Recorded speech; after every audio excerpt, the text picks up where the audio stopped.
What's up, everybody? Welcome to episode 70 of SLC Puck. I'm your host, Austin Facer. You might recognize me from my byline on KSL.com this week. I was there helping cover the game against the Avalanche on Friday, a 4-1 loss for the Utah Hockey Club. They're having all kinds of trouble at home right now. Like, is something going on? Like, if I was their employer, if I was general manager Bill Armstrong, and God, do I wish I was, I would bring the guys in and I would say, listen, are we having trouble at home? Trouble with the wife, trouble with the girlfriend, trouble with the, whatever. Because they are having trouble at home. The Utah Hockey Club has been struggling immensely at home. I think I have a guess as to why.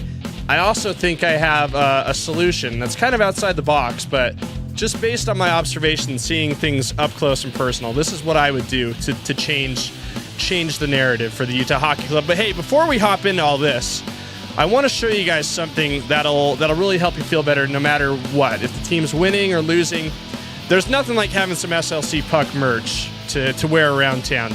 Ladies love it. Let me tell you that. My girly friend is like, when are you going to order me one of these sweatshirts? And I'm like, I'm not made of money, okay? But I am going to order her one. I'm going to get her the very nice hoodie. It is a very nice hoodie. She likes it. She steals it anyway. I'm going to get her one of her own. But there's also a lot of great stuff here. T-shirts, hats, beanies, all that good stuff. Our research and development team is working around the clock right now, getting some children's merch up on the shop. So that'll be up soon. So you can get the little whippersnapper in your life, some SLC Puck merch. I'm sure that was at the top of a lot of kids' holiday shopping list this year. And unfortunately, my research and development team just did not get the job done. We didn't get those up in time. Sorry. They're working around the clock now to remedy that. So we'll get that up for you soon. But anyway, other things you can do to support the show. That's a great way to support the show. That's the point. All the stuff is at cost. You can make a donation if you like. That's really, really very helpful to me. But more than anything, liking, commenting, subscribing to SLC Puck is really helpful too. And let me plug, before we jump into today's show, the SLC Puck hotline, 919-666-PUCK. That's 7859. I'll tell you the whole number again, one more time. Write it down. Get your pen and paper ready. 919-666-7825.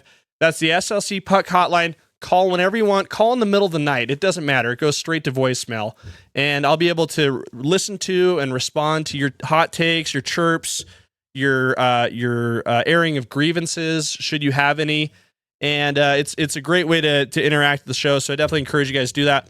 Also, let me add, we're going to get back into post-game live streams with a brand new studio in the other place I broadcast from. So that'll be a lot of fun. So make sure you tune into that.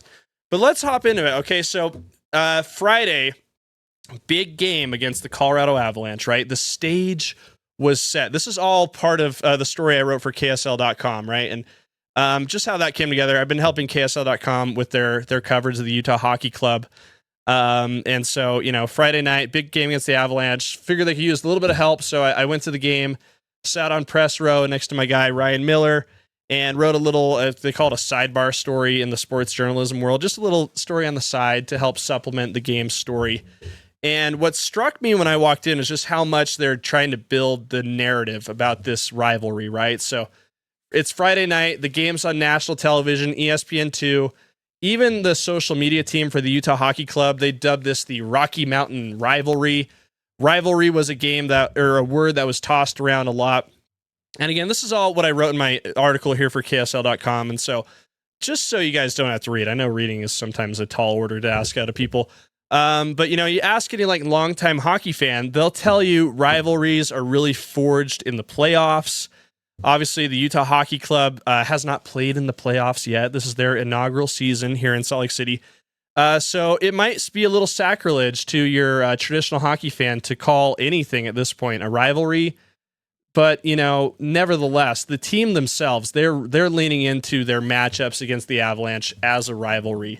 And as I wrote in the article for KSL.com, and go ahead and check it out. The headline is Intensity, Emotion Evident in Utah Hockey Club's Loss in Rivalry Game. They had no issue using that word themselves. It was the word Andre Tourigny used. I asked him about this in the post game press conference. I said, "Do you consider this a rivalry game?" He said, "Yes, I do." Nick Schmaltz, who we talked to afterwards, and by the way, let me just show you this. This was kind of fun. Cole Bagley right here works for KSLSports.com. He does videos of all the post game interviews here, and if you look at Nick Schmaltz, look who you'll see behind him. A very handsome, familiar figure right there. And I'm referring to Andy Larson, but I'm also next to Andy Larson as well. And so you can see there, this is me for the first time, like up close and personal with the players, being in the media. It's kind of interesting doing this show because I just started doing SLC Puck just from the fan perspective. And now I've been looped in on the team side, on the media side. I think I'm also a fan. I don't know what the heck to call this show. It's somewhere in the convergence where all three of these meet. So I guess I'm kind of lucky in that sense. But anyway, nevertheless, there's me in the locker room. So this is my first time inside the locker room. It is really nice. It's a very nice locker room they have here for the Utah Hockey Club. But Nick Schmaltz was a little dejected, a little smart. He had scored a goal in the game. And I tried cheering him up by ripping my shirt off and having Big Nick energy on my chest. But the rest of the media didn't really find that entertaining or fun, and neither did the team. I'm kidding, of course, but it's really interesting. The Utah Hockey Club, like I said, having a really hard time winning at home right now, which is so weird because I think the story we all kind of bought into at the start of the season was these guys are coming out of a rough situation in Arizona. They played in front of 3,000 or 4,000 fans at the Mullet Center, Mullet Arena, whatever you folks down in AZ call it. They're going to be really hyped up, excited to play in front of a big league barn. It's not ideal. It's not perfect. The sightlines do suck a little bit from certain seats, but they're playing in front of 3, sometimes even 4 times as many people for their home games. This should be an edge, and it hasn't been. It weirdly hasn't been. They've lost 8 of their last 10 at the Delta Center. The last time they won in regulation, it's been a dog year, so to speak. It's been since November 13th against the Carolina Hurricanes. You might know that as the Karel Vejmelka coming out game when he had 49 saves, all that good stuff, right? It's been tough for the Utah Hockey Club to win at home. And I wonder why. And I think we found we heard a lot of answers in the post game. And again, it was really fun to be with media.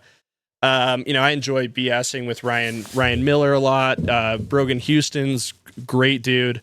Brogan was, and just to put you guys sort of behind the curtain, while we were sitting there, Team Canada at the World Juniors lost a very big game to Latvia of all countries on their home ice in Ottawa. So Brogan, being a Canadian himself, was totally enthralled. He found that very interesting.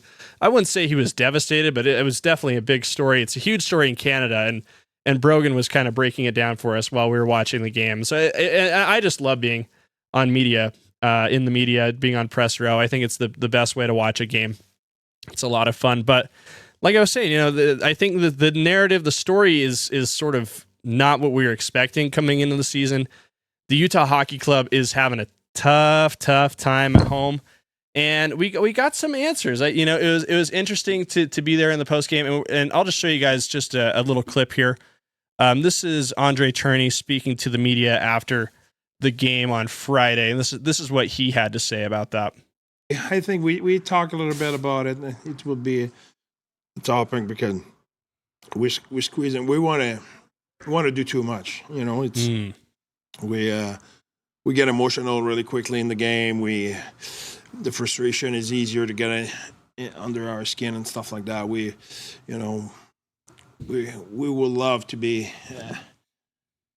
at the level of the energy of our fans and all the time. So I think the effort is there, the love is there. It's just now we need to find a way to just stay a little bit more composed and a little bit more even keel and get the deal done.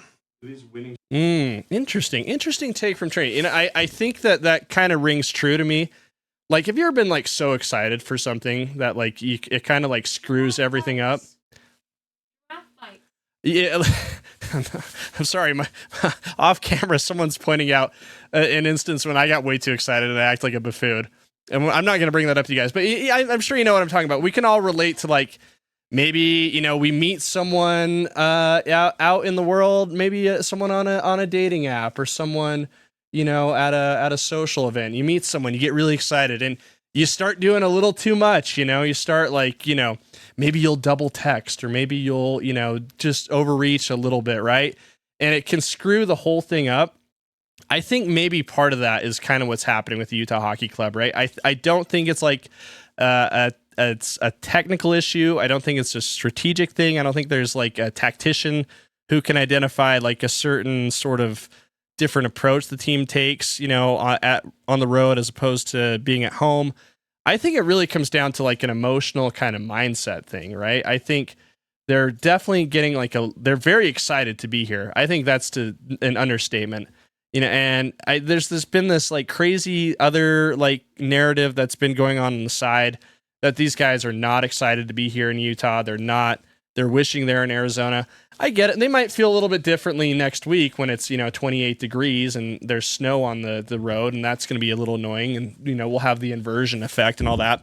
But I mean, Clayton Keller did like a big Instagram post this week, captioned just simply Utah, and just showed all the fun he's having. He's walking his dog down the street, hanging out with his parents. He's the captain of a freaking NHL team. These guys are super, super excited to be here. Mikhail Sergachev, who also talked to the media after the game, his parents are living in Utah now. They're going to all the games. They're hanging out. I don't know if they've been to Crown Burger yet. I don't know if like that kind of thing would be good to a family from Russia, but I think it'd be good for a family from anywhere, to be honest. Maybe they prefer Hires Big H. I think there's a lot of things the Sergachevs could be doing and will be doing. They're excited to be here. I think they're probably a little too excited when they hit the ice, right?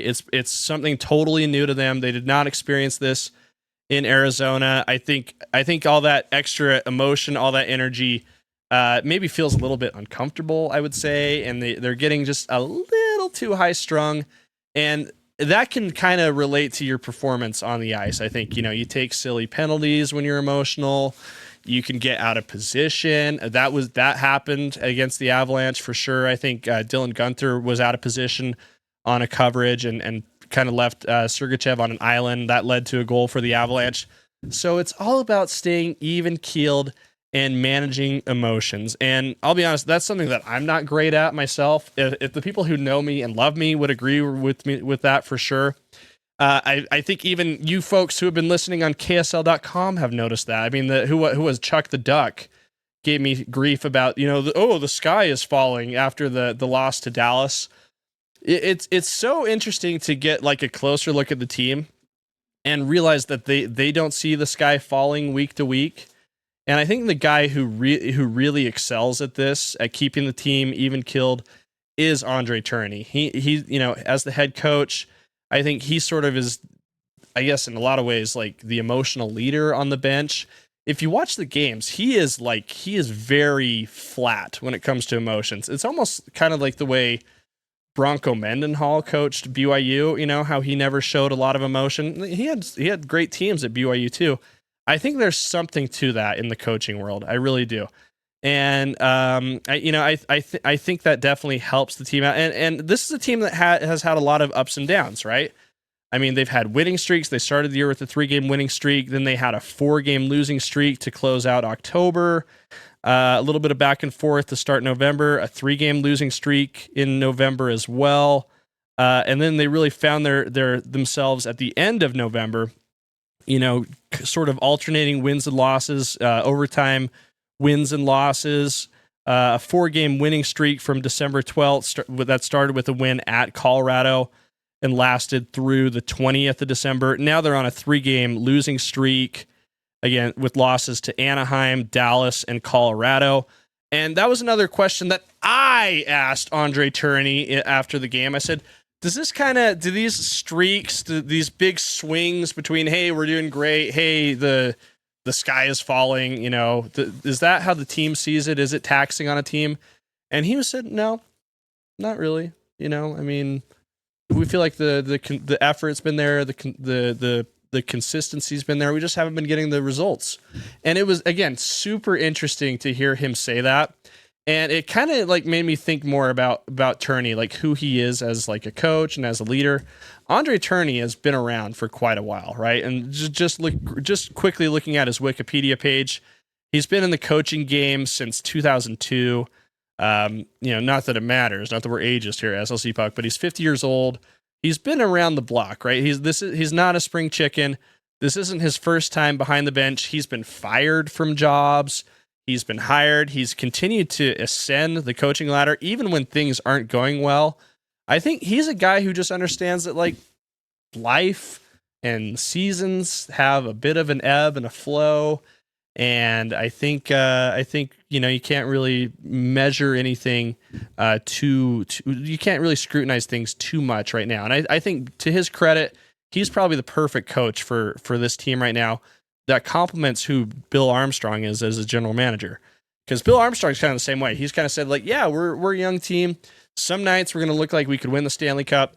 Some nights it's going to look like we should be playing in the AHL. That's basically what he's been saying.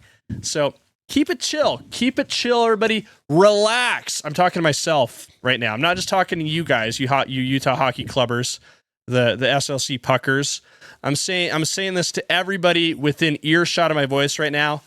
I can't spell. RELAX. Is that how you spell relax? That's relax, right? You should be relaxing right now. Don't laugh at me. I'll tell you, I'm auditory dyslexic. So, like, if you're ever near me, or like if I'm like ever in a group and you want to like say something about me to like someone else in the group, just spell it. Yeah. Spell it out to that other person that you want to talk to about me. I won't be able to catch what you're saying at all. I just can't do it. I can't spell out loud. And if there's no Grammarly in my head running while I'm talking and doing all this stuff. But again, it was super cool to be a part of, I guess the team at KSL.com to cover Utah Hockey Club game on press row. Again, go ahead and check that story out if you'd like. Intensity, emotion evident in the Utah Hockey Club's loss and rivalry game. It's interesting. Like I said, the Utah Hockey Club sees this matchup with the Avalanche as a rivalry. I don't know if I think the whole team is kind of leaning into like the branding and like what they're trying to put together with this. So I wonder if this is like, they're all sort of on the same page with marketing, even down to the team level. I mean, for them to say that in the locker room, I think is a little interesting. I wonder if there's like talking points being, disseminated throughout the entire organization. Wouldn't surprise me, right? That would be kind of smart. So like, because they feel like it's a rivalry. It's interesting to read the comments on this story, because if I get the feeling that the people who are commenting are a bit more on like the hockey purist side. They sort of disagree with the sentiment that the matchup with the Avalanche is a rivalry quite yet. Like, let's see here. Like, another Ryan, just reading the comments here, says, not sure how it is a rivalry. Colorado doesn't see it as such, just another team. That was true. I didn't hear what Colorado had to say about that, but that would be interesting. Let's see here. More comments. This was a loss, but the way the club played is a sign of things to come. They will get better, learn how to win more often, and eventually be a contender and the best hockey played on planet Earth. I think that's true. Yeah, I think that's definitely true. And then some others. I mean, a lot of these, I'm not going to read, but it's a rivalry on paper. We'll say that. I don't know if it's a rivalry in heart quite yet, but again, we're still early. It feels like all the ingredients are there. It felt like almost the whole state was trying to lean into the narrative of whether or not this is a rivalry game. They called an avalanche warning just hours before the puck dropped. I mean, come on. There had to be something to that, right? Right? I mean, there's avalanches all the time, right? Why do it then? I'm kidding, of course. But, again, breaking down kind of like the thing that I think we're all a little concerned with is the Utah Hockey Club's performance at home. And I think, again, it is doing a little bit too much. Having a little too much emotion, wanting to impress, show off the fans, all things I think we can relate to. But I think the solution is actually kind of something that's outside the box, something that I think can be found anywhere home goods are sold, to tell you the truth. And it's something that I realized when I was in the locker room. I was like, it's a really nice locker room. There's cool LED lighting. The stalls are really nice. The guys have plenty of room to spread their legs, to get dressed, to get ready to play. But it's not very homey. It's a little sterile. It's a little techie. It's not quaint, is how I'd put it. So my suggestion to the Utah Hockey Club is to head on down to Walmart or Target or TJ Maxx, or again, anywhere home goods are sold, and spruce the place up a little bit. I think that would be really big. So I'm just going to show you guys some ideas that I have for the Utah Hockey Club to sort of get things going at home. I think on each of the stalls for the players, I think it would be nice to have a decorative throw pillow. Maybe one that says, "Welcome home," right? That kind of just gets you in a nice mood. It's soft. It's cushy. I know those like seats can be kind of tough, kind of hard. But you put that at the stall, I think that kind of just warms your heart. It makes you feel good. It's like, yeah, it's nice to be home. I don't need to impress anybody here. This is my home. This is where I live. This is where I'm comfortable. Let's go. Let's do this. I think it can also start from the moment they walk into the locker room as well, which is why I'm suggesting that they add some rug mats. Maybe they put one of these in front of each of the lockers as well. It's good to be home. It is good to be home. I think you see that when you walk into somebody's home, like, wow, this is going to be cozy. This is going to be comfortable. This is a place where I can relax and be myself. Get one of these in front of each of the players' stalls. I think that'd be a lot of fun. And it might help with the cleanup too, because, skates and sweat gets kind of wet there. This can gather a lot of the moisture. It serves two purposes. I would recommend getting some what do you call these? Some doormats as well for the Utah Hockey Club in the locker room. And when it comes to drying off your skates or washing your hands, I think it always helps to have some nice dish towels or some nice towels as well that say home. I think just the little things like that could help. I don't know if there's any other approach you could take. You could do all the coaching in the world, but it comes down to an attitude, a mindset, and I think creating an ambiance, an atmosphere where you can really feel at home, where you can feel comfortable, where you can know you're loved. You can know you're embraced. You can be yourself. You don't need to impress anybody. Just go out, relax, play your game. Look at the throw pillow before you head out there. I think that'll help. That's what I would do. That's my recommendation to the Utah Hockey Club. I'm always right. I give the best advice. I said, hey, make Clayton Keller the captain of the team. What did they do? They made Clayton Keller the captain of the team. Hey, call the team the Yeti.